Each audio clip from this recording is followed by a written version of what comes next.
Today on Monkey Life, newly arrived Capuchin Dino comes face to face with a new phenomenon. Flirty females. Obviously, he's a bit wary. I think it's new. We don't know that he's met females in the past. Elderly Gibbon Ella proves a worry. Over recent months, we have become a little bit concerned about her eyesight, and we now believe that she actually has cataracts. And woolly monkey Paulo begins to make his mark as the newly promoted dominant male.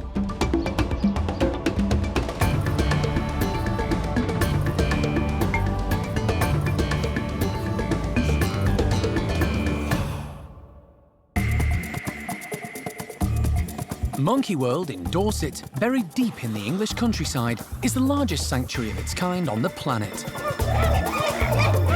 The team, led by Dr. Alison Cronin, rescue and rehabilitate abused and unwanted primates from all over the world. We've really done everything we can to make her journey as smooth as possible. The park provides a home for more than 250 monkeys and apes from 20 different species.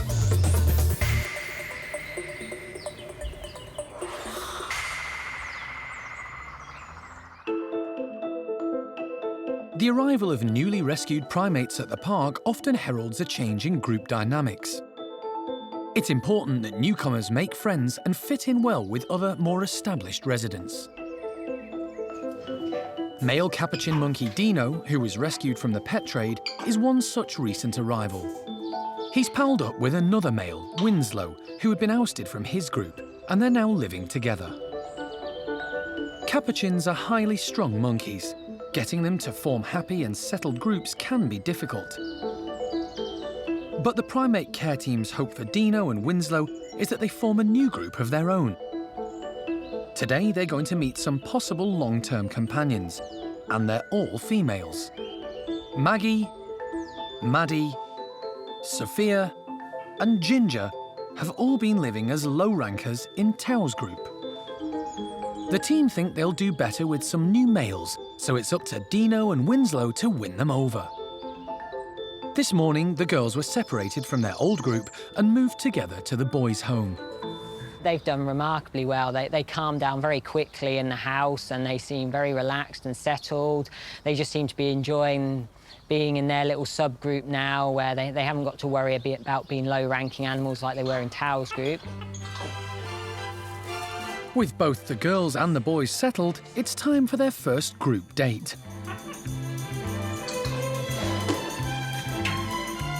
With the door open, the monkeys can mingle as they please. This is a big moment for Dino. He's never met ladies before in his life. His insecurity shows, but he holds his ground. Obviously, he's a bit wary. I think it's new. We don't know that he's met females in the past, so it's quite interesting. Obviously, he needs a new sort of set of social skills to what he needed when he met Winslow for the first time. Dino needs to call on his social skills straight away. He's not sure what Ginger and Maddie are trying to tell him. Ginger's approach is a little full-on, while, to help him out, Maddie indulges in a little flirting behaviour. Capuchins are expert flirters. Raising their eyebrows and making submissive gestures could get them a long way in the dating game. It's gone well enough for the care team to encourage the Capuchins to go into the outside enclosure. These feisty and intelligent monkeys have a complex social system, so having a bit of space should hopefully help ease the process. Unlike Dino, Winslow's used to female companionship. He makes the most of it, and Maggie is the beneficiary. A big concern we had was whether introducing the females would affect the dynamic between Winslow and Dino, but their relationship seems to be fairly settled. Winslow is in charge and Dino sort of is below him, but it seems to be working at the moment. Hopefully they will continue that way. The tricky process of forming a new Capuchin group has got off to a good start, and life for Dino is looking up. It's very early on in the introduction at the moment, but touch wood, so far everything's been really good. There's been a lot of positive interaction between the males and females. Everyone seems to be getting on okay. Obviously, we know what capuchins are like. They can be very highly strung, and it doesn't take a lot to make one turn on someone else, so we will continue to monitor them very, very closely, and hopefully they'll all settle down. It's not just the capuchins who've been moving around at the park. During the last few weeks, there have been lots of changes for the park's woolly monkeys too. Chippy has moved to become dominant male at Oscar's former group, leaving young adult male Paulo to step into his extremely large shoes as new leader of the barn Woolies. Paulo was born at the park in 2007. The son of Levar, he wasn't fed by his mum Kuna, and for the first 6 months of his life was hand-reared by Alison and keeper Mike. He's grown up with brilliant male role models to learn from. First, when a youngster, from Bueno, and more recently, Chippy. He's certainly beginning to look the part. It's all still relatively new for the group. They have started to settle a little bit. Paulo is starting to grow into his role. It's going to take a little bit of time for him to fully develop into it.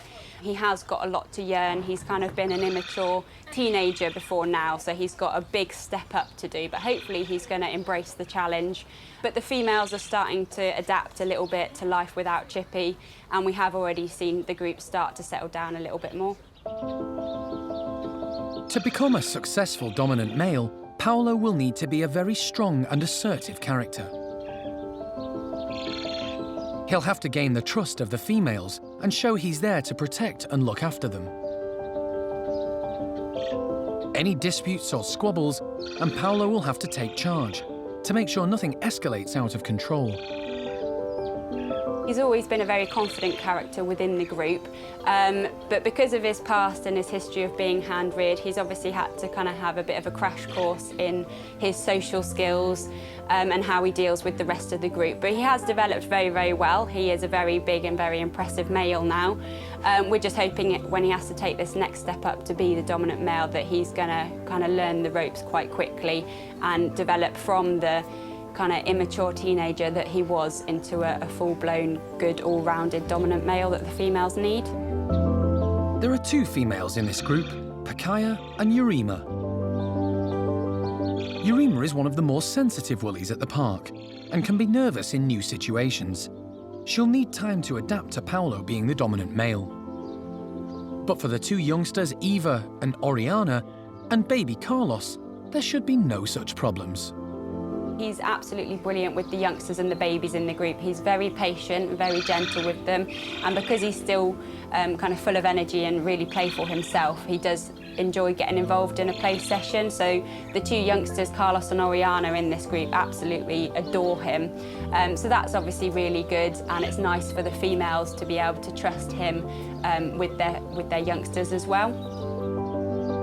It's going to be a steep learning curve for the young adult, but staff are hoping that, given time, he'll grasp the opportunity and make a great success of his new role.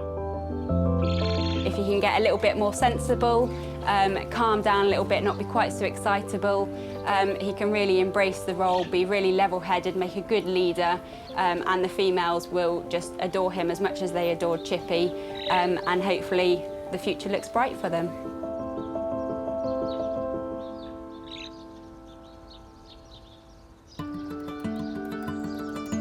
But at one of the Gibbon houses, life is anything but bright for La Gibbon Ella. In fact, it's decidedly cloudy. Ella lives with male Muller's Gibbon Fox. It's unlikely, but it works so well. They are very close and affectionate. They both are very happy towards each other and very happy with each other's company. They really do make the most of every day. But although they enjoy life together, the primate care team have noticed the female half of this duo is experiencing problems. Before coming to the park 14 years ago, Ella lived a very different life. She arrived with a long list of medical conditions, from a circus via Kaliningrad Zoo. With care, she recovered well. But she's now nearly 30, and staff have noticed a number of changes in her. She's an old lady. She likes to lie around in the sunshine and just take life at a bit of an easier pace. Over recent months, however, we have become a little bit concerned about her eyesight, and we now believe that she actually has cataracts. Sometimes we see when we do something like this where we've actually got quite a small treat in our hands and we hold it out to Ella, sometimes like there you can see she doesn't quite seem to see it. Other times she seems to quite easily see where the treat is and put her hand straight to it. We think that that's actually depending on the light. Often with cataracts you'll find that in really bright sunny conditions it actually appears to make the eyesight worse and much harder for them to be able to see things clearly. Ella, you missed it. There you go. And when it's actually a little bit duller, it's much easier for them to see.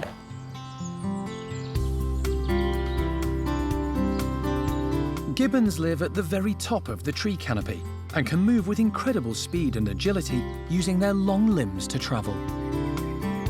Their hand-eye coordination is vital to their survival.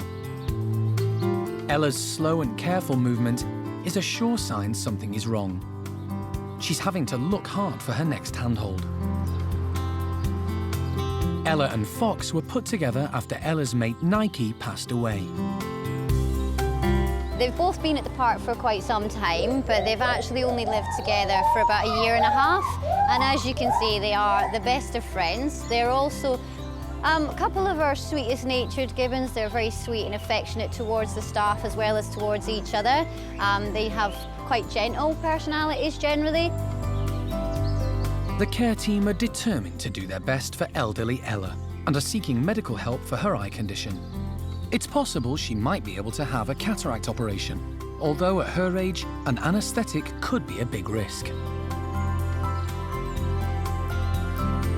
For the moment, Ella is just about coping, but the keepers will be carefully monitoring her progress over the coming days and weeks.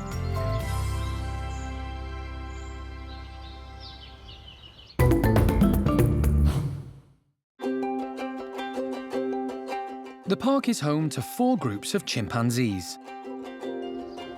At the top of the park, Hanania's been in charge of his group since 2004 and has 18 chimps living with him.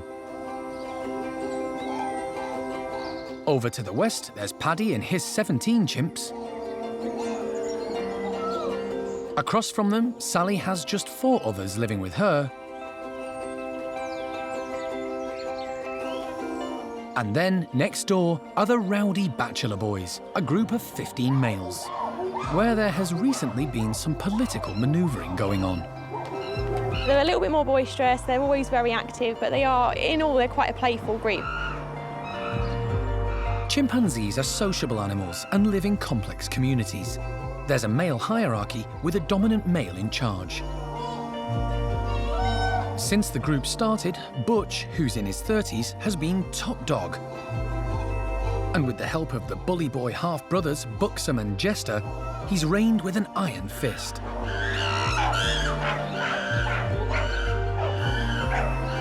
A chimp can only become leader with the support of others, and Butch wouldn't have succeeded or held on to his position without his henchmen. He has a bit of a temper, he likes things to be done a certain way, he likes things to be done his way. He's more of a bully leader. All dominant males have their own leadership style. Getting to the top of the tree is often down to brains or brawn, but a strong political streak is also important. At the Bachelors in the past year, the leadership has been in question. Butch seems to have stepped down from his position, which is understandable. He is getting a little bit older. It's a lot of responsibility. Luckily for the Bachelors, they seem to have dealt with the process really well. It's not easy being top chimp. It's a really stressful position. It's actually a position that you have to really want as a chimp in order to get that high position within the group. And it comes with lots of perks, so obviously you get good access to food, you get to choose where you nest, you basically get to pick whatever you want within the group and everyone else has to sort of accept it. But Butch has made the transition from leader to lower down the rankings well. He's still high up, but his power has waned. It's actually quite a nice, calm life for him now. We have seen him relax a lot more. I think he's got a really good life now. It's not clear who the leader is yet, or how any power struggle will play out. Recently, there have been 3 main contenders for the top job, including Butch's top lieutenants Buxom and Jester. But there is a wildcard candidate too, high-ranking Paco. Rescued from the beaches of Spain, he loves to strut his stuff and does highly impressive displays. But some of the money's on Jester pipping the others to the post. He has been known in the past for his aggression towards the other chimps, but actually when you look at him and the way he deals with situations, he seems to be dealing with them quite well. He spends time grooming with them, which as a dominant male is really important, because it's really important for him to make sure he makes friends with all the members of his group. So for him doing that, he's showing that he's really got the right mindset in order to be the dominant male in the bachelor group. Jester's transformation into a possible leader could, in part, be down to the primate care staff's proactive treatment of the ongoing skin condition he's had for some years. He suffers from a type of eczema and has recently been trained to present his body to be moisturised with a medicated cream, which seems to have made him more comfortable. Another benefit for Jester is that many chimps arrive at the park without experience of living with others. But he came from a zoo, so understands their complex social structure. But at 36, the question now is, how long could he stay in power? Sitting in the wings are Paco and Buxom, and both could be strong contenders, but at 34, Buxom is also getting on a bit. Paco, on the other hand, is in his early 20s and could be an excellent leader. But one thing is certain. In the future, a younger chimp will need to come to the fore. It's a long way off, but young Ben, who was born at the park, is shaping up well. Ben is very impressive. He's exactly how you want a future dominant male to be. He's got all the right looks on him. But for now, Jester, Buxom and Paco each need to plan their next move for political dominance at the Bachelors.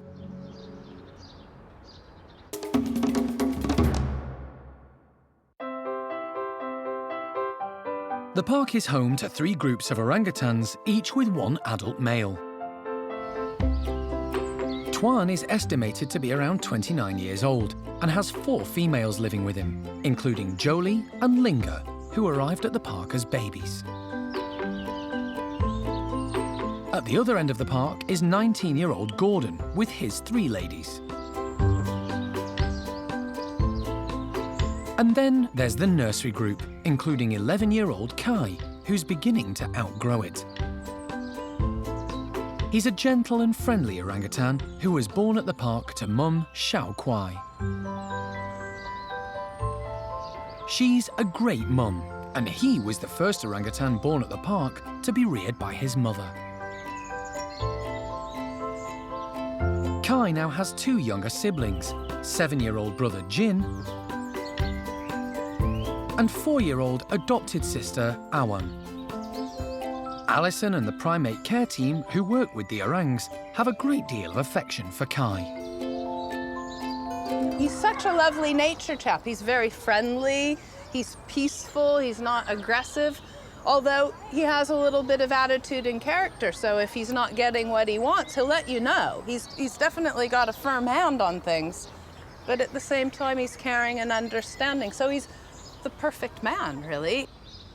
Kai has a great life at the park and has enjoyed living in the nursery group with his mum, siblings and 4 other orangutans.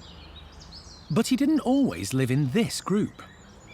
He and his mum did live with Gordon and a few other adults, and you know, that was perhaps a good upbringing for him as a youngster. And then when he moved back to the orangutan nursery, when he became a rival, if you will, for Gordon, he then met Jolie and Linga and established a good bond and relationship with them. Jolie and Linga both arrived at the park, which is the European creche for orphaned orangutans, not long after birth, and grew up here. Both were rejected by their mums. In their early years, they bonded well with Kai. Kai spent quite a few years actually interacting, playing, rolling around in a heap with Jolie and Linga. They know each other extremely well. But as a maturing male, Kai can't stay in the nursery group for much longer, and the staff have been working hard to find a more suitable home for him. And now they have. Soon he'll be leaving along with his friends Jolie and Linga. The trio will be moving more than 1,000 miles away to a safari park in Spain, where they'll start a new group together. All three are Bornean orangutans and part of the European breeding program, which oversees the care and management of this critically endangered species. In Spain, Kai can start his own family and contribute to the success of the program. Both Jolie and Linga are forces to contend with, and probably two of the more dominant ladies by nature that we have here at the park in terms of our orangutans. And yeah, I think Kai's going to have his hands full if he thinks he's going to be in charge. As a rescue centre, the park doesn't say goodbye to animals very often, and it won't be easy for the team when the time comes for them to leave. All I can say is that I'm, very proud of the orangutans, which sounds silly, but Kai has grown up into an absolutely beautiful young man.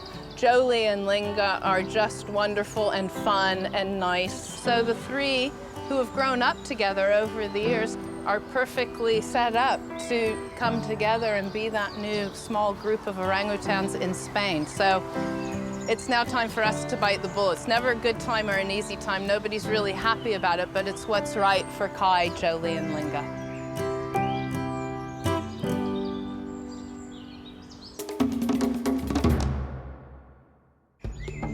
Next time on Monkey Life. Elderly Gibbon Ella's on the operating table, but can her sight be saved? So that is a very dense cataract, isn't it? And the squirrel monkey and Saki enclosure gets a makeover.